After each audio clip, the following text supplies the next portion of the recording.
जैसे यीशु मसीह को हम लोग मान रहे हैं, वो जो है एकदम सच्चा परमेश्वर है, वो जीवित परमेश्वर है, वो सच्चा दिल से आपका मन एकदम साफ रहेगा, आपका विश्वास यदि पक्का रहेगा तो आप जो भी परमेश्वर से मांगेंगे वो पूरा हो जाएगा। भजन संगीता 73 में लिखा है, हाँ सचमुच इस्राएल के लिए अर्थात शुद्ध मन वालों के लिए परमेश्वर बड़ा है। यहाँ क्या लिखा है? सचमुच। सचमुच मतलब सच्चाई से। इस्राएलियों के लिए, इस्राएल का मतलब और मसीह लोगों के लिए, चुने हुए लोगों के लिए, अलग किए हुए लोगों के लिए, प्रभु को जो अपना परमेश्वर करके मान लिया यीशु मसीह को, उनके लिए और शुद्ध मन वालों के लिए। सब लोग बोलिए शुद्ध मन वालों के लिए। हाँ, जो परमेश्वर भला है। हाँ, हमारा मन कैसे होना? शुद्ध होना। आप यहाँ पर आ गए, आपके मन में खोट है, आपके मन में कोई प्रकार का शंका है, आपके मन में कोई प्रकार का क्रोध और विरोध है दूसरे के प्रति, आपका मन एकदम साफ नहीं है, कुछ गंदे विचार आपके मन में है, कुछ बदला लेने की भावना आपके मन में है, किसी के प्रति जलन आपके मन में है, तो परमेश्वर आपकी प्रार्थना को नहीं सुनेगा। परमेश्वर आपका मन को क्या करना है? पहले जब परमेश्वर के भवन में आएंगे तो साफ करना। हम लोग क्या करते हैं? प्रतिदिन अपना शरीर को साफ करने के लिए नहाते हैं। इसी प्रकार जो है अपना कपड़ा को साफ करते हैं, हम अपना कुर्सी को साफ करते हैं, घर को पोछा लगाते हैं, एकदम जो है किचन रसोई घर को साफ करते हैं, कभी चूल्हा को साफ करते हैं, खाने के बाद बर्तन को साफ करते हैं, कभी चश्मा पहनते हैं तो चश्मा को भी साफ करके पहनते हैं। तो सफाई हमारे जिंदगी में हर चीज में है, हर स्टेप में है। परंतु बाहरी सफाई को जब हम करते हैं तो भीतर का भी सफाई हमें जरूरी है। परमेश्वर के नजदीक में आने के समय में किसका जरूरी है? भीतर का सफाई जरूरी। इसका मतलब ये नहीं है कि बाहर सफाई ये नहीं करना, उल्टा भी नहीं समझना, बाहर भी साफ रहना है और उससे ज्यादा ध्यान हमारे अंदर के लिए भी ध्यान देना है। कुछ लोग ऐसे हैं जो एकदम जो है और क्या करते हैं, कबीर का वाणी उल्टा वाणी बोलता है, एकदम जो है उसी प्रकार। तो कभी बोलते हैं बाहर कैसनो है चलेगा, हाँ तो भीतर हम ठीक है, ऐसा नहीं, बाहर भी ठीक रहिए, भीतर भी ठीक रहिए, तो ताकि आपको बाहर के लोग भी पसंद कर सके, जो भीतर में जो अनदेखे हैं परमेश्वर वो भी पसंद कर सके। लेकिन बाहर में सबको हम पसंद नहीं करवा सकते हैं। बाहर में 100 लोग है तो 100 लोग आपको अच्छा कह देगा तो बहुत मुश्किल है, समझ रहे ना। अभी नरेंद्र मोदी पूरे भारत देश का एकदम जब प्रधानमंत्री है, क्या सब कोई कहते हैं? नहीं, सब कोई अच्छा नहीं कर सकते, लेकिन कुछ लोगों के लिए अच्छा है, तभी तो वो अभी तक बना हुआ है। तो इसी प्रकार एक आदमी, हम मनुष्य 100 आदमी को हम संतुष्ट नहीं कर सकते हैं, लेकिन परमेश्वर 100 नहीं है।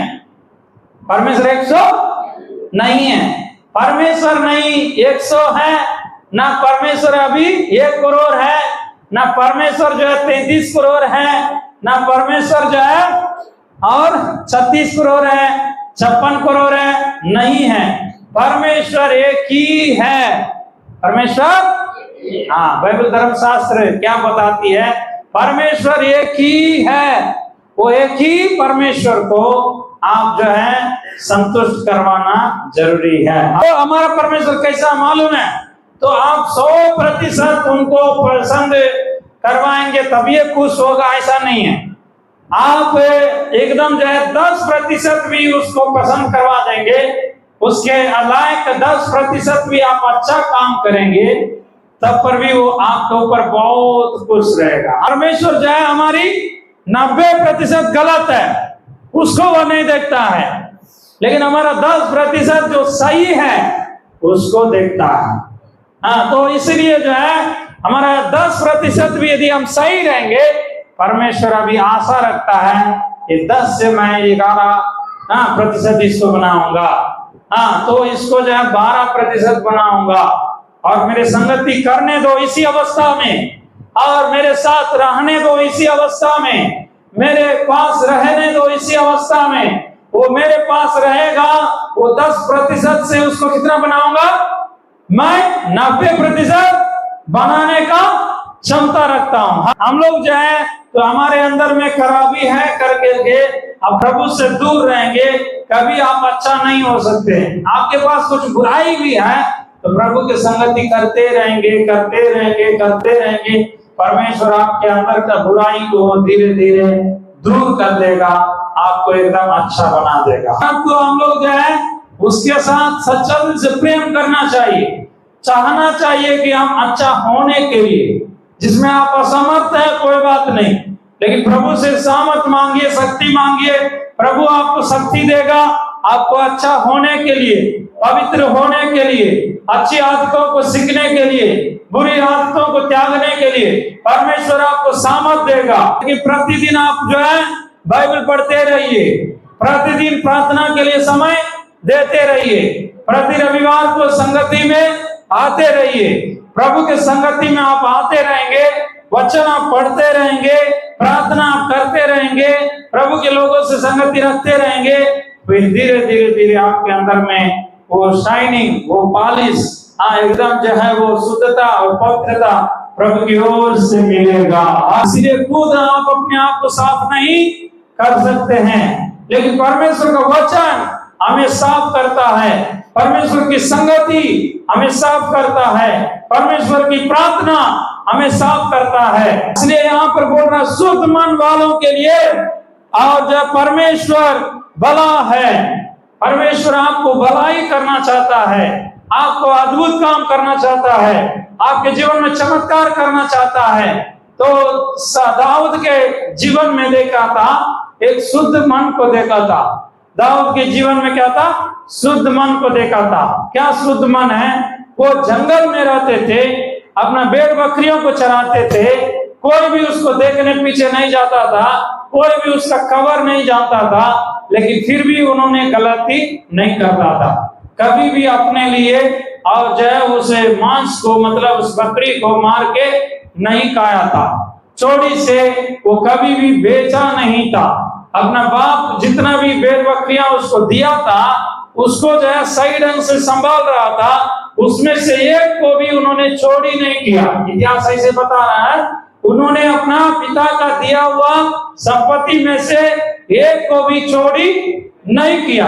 लेकिन आप यूसुफ के भाई लोगों के बारे में हम लोग देखते हैं, जो यूसुफ का भाई लोग लगभग 11 लोग था, उन 11 लोग जब भेड़ बकरी चरा रहे थे, कभी कभी वो लोग चोरी छिपके और वो जो है भेड़ को बेच देते थे, कभी कभी वो लोग दारू पीते थे, शराब पीते थे, उसके लिए वो कस्सी को क्या करते थे, काट के अपना मीट बना के खा लेते थे।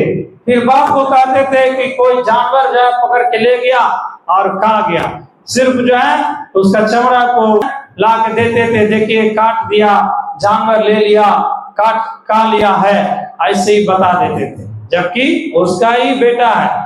मतलब जो है एक बाप को 11 बेटा है, 11 बेटा भेड़ बकरी चला रहा, एक बेटा जो आखिरी वाला है वो बाप के साथ में है, सिर्फ खाना पहुंचाने का काम करता है। उसके बारे में लिखा हुआ है, वो जब भैया लोग जो है गलती करता था, उस भैया लोगों के बारे में यूसुफ जो है बताता था अपने पापा को कि देखिए भैया लोग क्या कर रहा है, चोरी कर दिया है, भैया लोग जो अपने से मीट बना के खा लिया है, और इसी लेकर के भाई लोगों ने उनसे दुश्मनी किया। अरे हम लोग जो गलती करते हैं, ये गलती को ले जाके बता देता, गलती इसलिए ये ना गवाह रहेगा ना हमारा गलती पता लगेगा। इसलिए जो है यूसुफ के विरुद्ध में उनके भाई लोग जो है विरोध में काम किया। उत्पत्ति का पुस्तक में 37वां अध्याय और उसका और जो है 2 वचन से पढ़ेंगे। हाँ, याकूब का वंश का वृत्तांत ये है। हाँ, यूसुफ जो है 17 वर्ष का होकर अपने भाइयों के संग भेड़ बकरियों को चराता था। वह लड़का अपने पिता की बिलाह और जिल्पा के पुत्रों के संग रहा करता था, उनकी बुराइयों का समाचार अपने पिता के पास पहुंचाया करता था। यहाँ पर देखिए दूसरा वचन में लिखा है, उनकी बुराइयों का समाचार अपने पिता के पास पहुंचाया करता था। तो यूसुफ जो है आखिरी बेटा है, परमेश्वर से प्रेम करने वाला, परमेश्वर का डर भय मानने वाला, अपने पिता को आदर करने वाला। लेकिन 11 भाई लोग जो था, उन लोग कुछ अपना भेड़ बकरियों को क्या करते थे, वो लोग छुड़ाते थे, बेच देते थे, काट के खा जाते थे और कहते थे कि जानवर जो है उसको खा लिया है। इसका समाचार यूसुफ जो अपने पिता को बोलता था, इसीलिए और जो है उनके भाई लोग उनसे बैर करते थे, उनसे ठीक से बात भी नहीं करते थे। इनका मन कैसा है? शुद्ध है, कोई गलती को देखना भी नहीं चाहता है, गलत में शामिल भी होना नहीं चाहता है। जबकि गलती करने वाला 2-3 को है, लेकिन उनके चोरी में शामिल बाकी सभी भाई लोग हो गया, लेकिन एक ही भाई जो यूसुफ है उनके चोरी में शामिल नहीं होता था। इसी कारण और भाई लोग इनसे घृणा करते थे।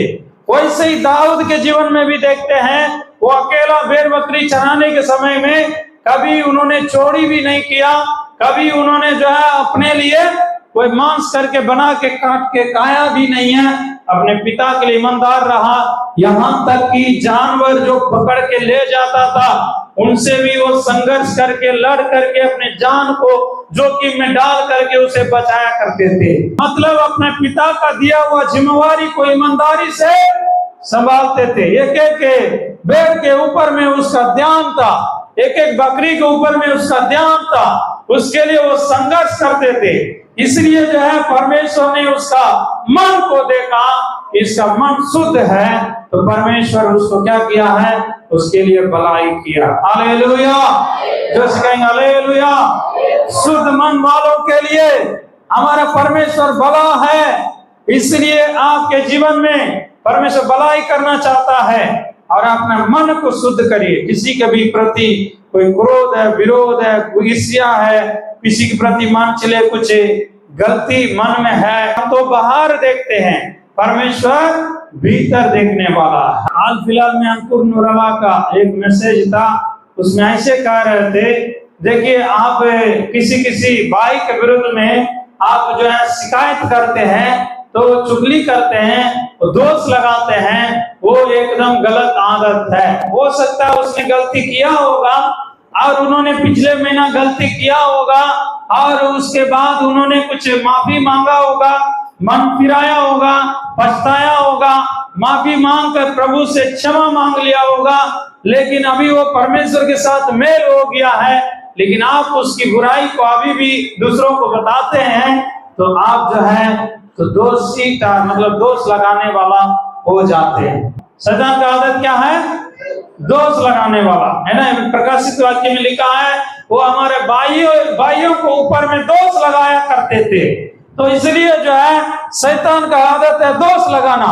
इसलिए हम जो है दूसरों के ऊपर दोष लगाने से अच्छा है कि हम क्या करें, अपना मतलब जो है दोष को सुधार करें। जरूर आपको हो सके तो आमने सामने बताइए। यदि किसी का गलती को आप देखेंगे, किसी बहन का, किसी भाई का, उनसे आपस में बात कीजिए, उनसे फोन में बात कीजिए, कभी उनके साथ में बातचीत कीजिए। भैया आप ऐसे कर रहे हैं, अच्छा नहीं है। हाँ भाई आप ऐसे कर रहे हैं, अच्छा नहीं है। हाँ बहन आप ऐसे चल रहे हैं, अच्छा नहीं है। उनसे आप बात करके आप बोलिए, समझाइए। आप जो है शायद आप जो बोल रहे हैं उस समय के लिए अच्छा नहीं लगेगा, लेकिन जरूर उस वचन उनके जीवन में काम करेगा। जब आप सच्चा दिल से सही मनसा से उनको बोलेंगे, परमेश्वर उनको जैसे सुधारना है वैसे सुधारेगा। इसलिए जो है हमारे मन को शुद्ध करना जरूरी है। हमारे मन में कभी कभी बुराई और अशुद्धता आ जाएगा, लेकिन प्रार्थना के द्वारा, उपवास के द्वारा हम अपने मन को क्या करना है? साफ करना है ना। प्रार्थना के लिए समय देना है। योएल का पुस्तक उसका 1 अध्याय उसका 14 वचन को आप पढ़िएगा। उपवास का दिन ठहराओ, महासभा का प्रचार करो, पुरनियों को वरन देश के सब रहने वालों को भी अपने यहोवा के भवन में इकट्ठा करो, उसकी दुआ, उपवास का दिन ठहराओ, महासभा का प्रचार करो। अभी हम लोग अगला महीना भी क्या है, उपवास का प्रार्थना चलाएंगे। 3 दिन 7, 8, 9 जो है उपवास कर करके हम लोग अपना कलीसिया का शुद्धिकरण के लिए, हमारा व्यक्तिगत का पवित्रता के लिए, परमेश्वर की सामर्थ के लिए हम जो है इंतजार करेंगे, प्रार्थना करेंगे, एक जागृति के लिए, एक बेदारी के लिए, परमेश्वर का राज आने के लिए हम लोग प्रार्थना करेंगे। उपवास की प्रार्थना एकदम जो है बहुत सामर्थ है। उपवास की प्रार्थना बहुत ही सामर्थ है। जब आप उपवास करके प्रार्थना करेंगे तो आपका जो है अंदर में पवित्रता और आएगा। पवित्रता के लिए उपवास प्रार्थना बहुत जरूरी है। उपवास करके जब आप अकेला बैठ करके प्रार्थना करेंगे, वो व्यक्तिगत आपकी पवित्रता को बढ़ाएगा। इससे ही हम कलीसिया के रूप में भी उपवास करके प्रार्थना करेंगे तो हमारा भी कलीसिया भी पवित्र होगा। यहाँ पर जो है और योएल का नबी के द्वारा इस्राएली लोगों के लिए परमेश्वर बातचीत कर रहा है कि आप अपनी सभा को पवित्र करो, आप अपनी कलीसिया को पवित्र करो, आप अपने इस्राएली लोगों को पवित्र करो। अपनी जीवन को पवित्र करना जरूरी है। कभी कभी कोई काम जल्दी नहीं हो रहा है, उपवास करिए, प्रार्थना करिए, उस काम में परमेश्वर छुटकारा देगा। कोई काम आपको जल्दी नहीं हो रहा है, उसके लिए उपवास करना है। आपको कोई गलत आदत नहीं छूट रहा है, उपवास करना है। यीशु मसीह भी 40 दिन उपवास किया अपने जवानी के दिनों में। उन्होंने जो है सेवकाई में आने के पहले परमेश्वर के सम्मुख में 40 दिन उन्होंने समय बिताया, क्योंकि जवानी की पापों से अपने आप को बचाने के लिए, जवानी की पापों से अपने आप को बचाने के लिए यीशु मसीह उपवास करके प्रार्थना किया कि प्रभु मेरे आंखों को पवित्र कीजिए, मेरे हाथों को पवित्र कीजिए, मेरे मन को विचार को पवित्र कीजिए, ताकि हम सेवा में जाने वाले हैं। मेरे द्वारा चंगाई भी होना है, चमत्कार भी होना है, दुष्ट आत्मा भी भागना है, साथ ही साथ हमारे पाप से, बुराई से अपने आप को बचे रखना है। क्योंकि जवान लोग समझते हैं जवानी के दिनों में कितना एकदम परीक्षा अपने जीवन में आता है। जवानी के दिनों में शरीर की अभिलाषाएं बहुत सताता है, पाप करने के लिए प्रेरणा करता है, पाप में गिराने के लिए शैतान आपको प्रेरणा करता है, आपके सामने जाल बिछाया रहता है, तरह तरह का। आप सही है फिर भी आपके सामने वाला आपके लिए जाल बिछाएगा। आपके लिए क्या करेगा? जाल बिछाएगा। आप सोचेंगे हम सुधर जाएंगे, अभी से हम पाप नहीं करेंगे, अभी से हम ये मतलब इस जगह नहीं जाएंगे, इससे बात नहीं करेंगे, इसके पास नहीं जाएंगे, लेकिन वो ढूंढ के आएगा आपके पास। वो पाप आपको ढूंढते आएगा। पाप का एक शक्ति है, वो पाप आपको जो है ढूंढते आएगा, आपको ऑफर देगा, आपको मौका देगा, है ना, आपको जो है ऑप्शन देगा। तो उसके लिए अपने आप को जो है सही रखना है, संयम रखना है, सुरक्षित रखना है। तो उपवास की प्रार्थना आपके लिए बहुत ही मदद करेगा। उपवास की प्रार्थना के द्वारा आपके अंदर में एक सेल्फ कंट्रोल, संयम आपके जीवन में बढ़ेगा। आप पाप को विरोध में लड़ सकते हैं, पाप की जाल को आप फाड़ सकते हैं, पाप के विरोध में सामना कर सकते हैं। परमेश्वर की एक सामर्थ है जो पाप के विरोध में लड़ने के लिए आपको सहायता करेगा। इब्रानियों 12 अध्याय का और पहला वचन से आप पढ़ेंगे।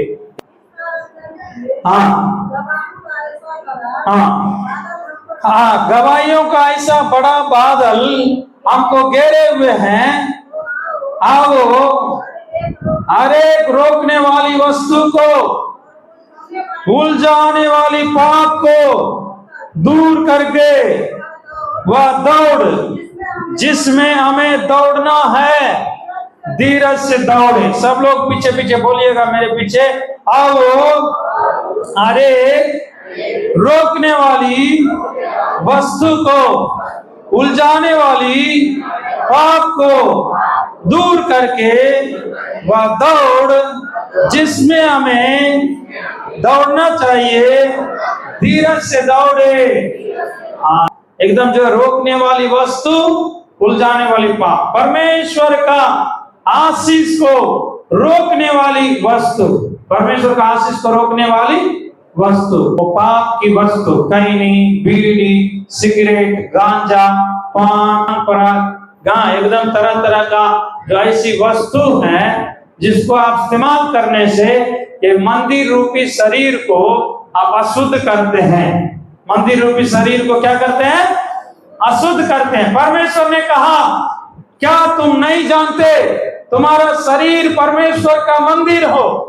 तुम्हारा शरीर परमेश्वर का मंदिर हो। मनुष्य क्या करता है?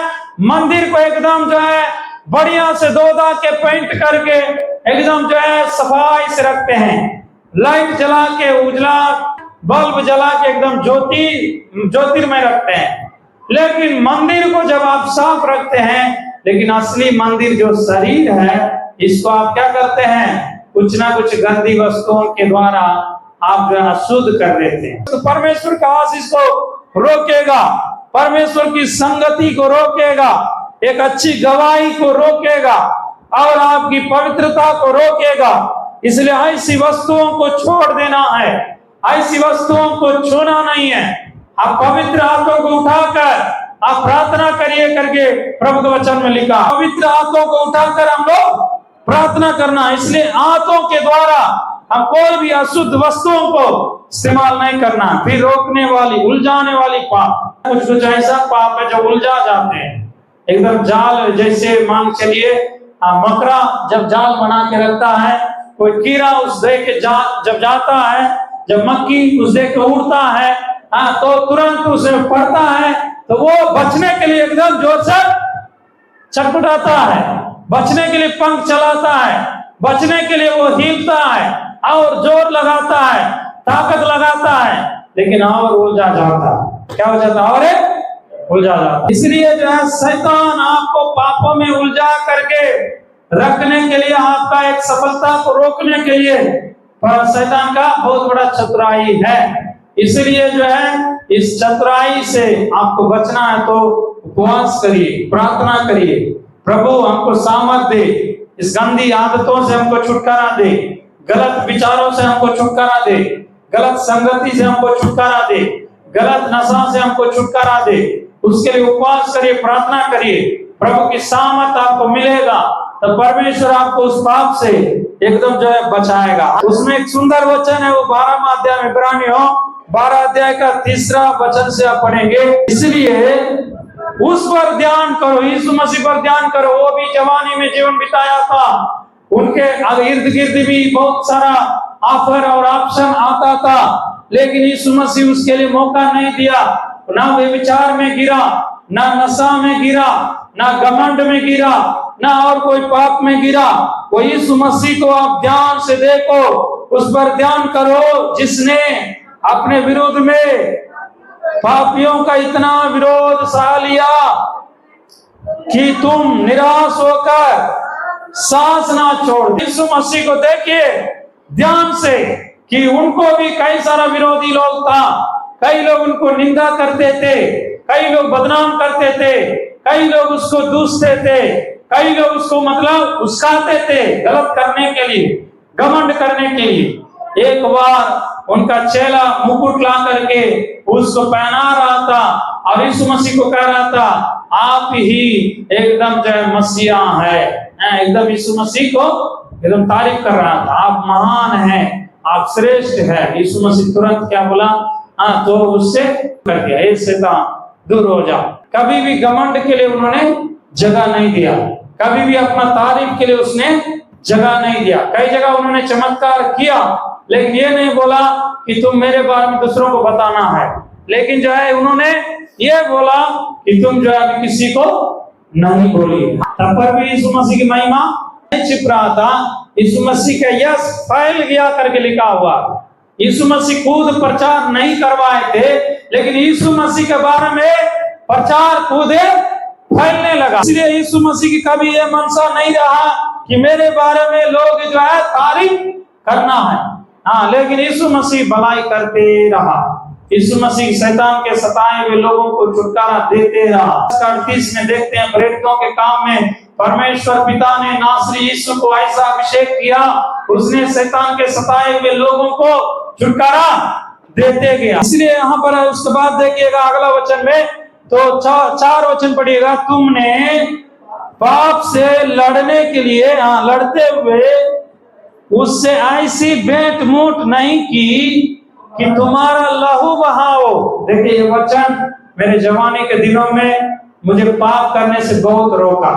मतलब जो है इसका भाषा ऐसा है, इसका विवरण ऐसा है कि तुमने पाप को रोकने के लिए ऐसा संघर्ष नहीं किया कि तुम्हें लहू बहाओ, तुम्हें लहू बहाओ। मतलब जो है कुछ जैसे मान के चलिए कुछ जमीन को आप हासिल करने के लिए कितना लड़ाई झगड़ा करके मार खा के तो कुछ लोग हासिल कर देते हैं ना, उसी प्रकार हम लोग जो है परमेश्वर का आशीष को हासिल करने के लिए, परमेश्वर की उन्नति को हासिल करने के लिए तो कुछ लहू भी बहा गया, कोई बात नहीं, लेकिन पाप के लिए कभी दासत्व नहीं बनना। पाप के विरुद्ध में लड़ करके एकदम जो है लहू भी बहा हो, खून भी बहा गया हो, कोई बात नहीं, लेकिन पाप के विरुद्ध में मुठभेड़ करना है। यहाँ पर लिखा है तुमने पाप से लड़ते हुए उससे ऐसे मुठभेड़ नहीं की कि तुम्हारा लहू बहा हो, है ना। एकदम जो है ऐसा कोई आदमी है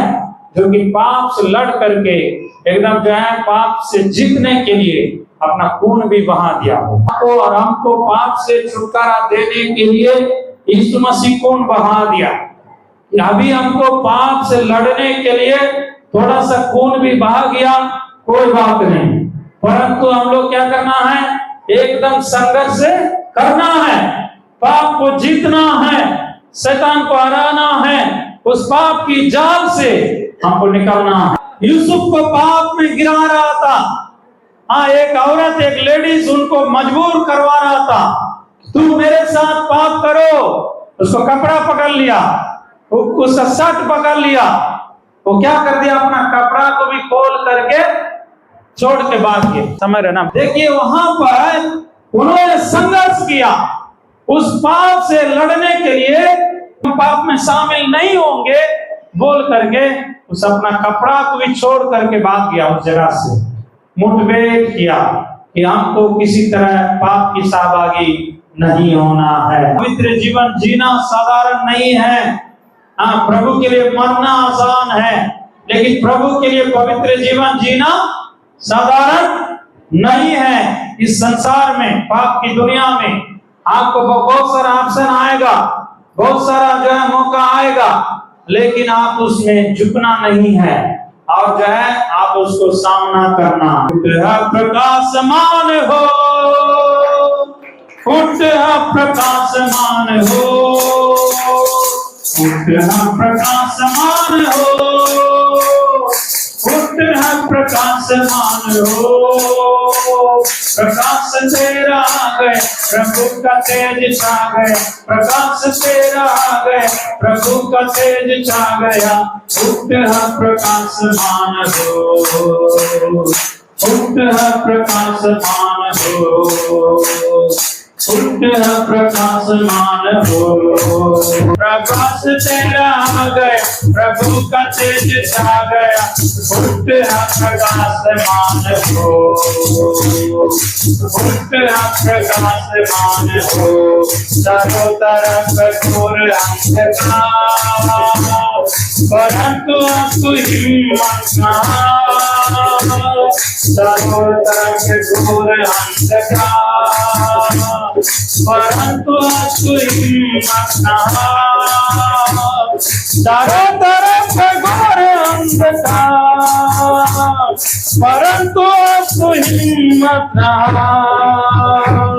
चारों तरफ घोर अंधकार, परंतु तू हिम्मत ना।